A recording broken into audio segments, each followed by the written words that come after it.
কোন কবরে নাফরমানকে যখন নেওয়া হয়, আমি নিজে এই হাদিস পড়াইছি, আল্লাহর নবী সাল্লাল্লাহু আলাইহি সাল্লাম বলে কোন পাপীকে যখন কবরে নেওয়া হয়, কবরের ভিতরে না, কবরে নেওয়া হয় যখন, তার লাশ যখন কাঁধে হয়, এই কাঁধে অবস্থায় নাফরমান আর পাপী আপন স্বজনরা যখন তার লাশ কাঁধে নেয় খাটের মধ্যে, আল্লাহর কসম নবী বলে সে এমন বিকট চিৎকার করে,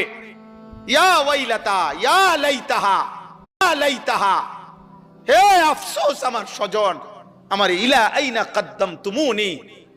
আরে ফুত তুই আমারে কই নিচ্ছিস, আমার সন্তান, আমার ভাই, তুই আমারে কান্দে নিয়ে ওদিকে নিচ্ছিস কেন? মনে আমারে মাইরা ফেলবে তো, আমারে কবরে দিস না রে আব্বা, আমারে কবরে দিস না, আমারে তো ফেরেশতা মাইরা ফেলবে, আমারে তো শেষ করে ফেলবে, আমারে দিস না।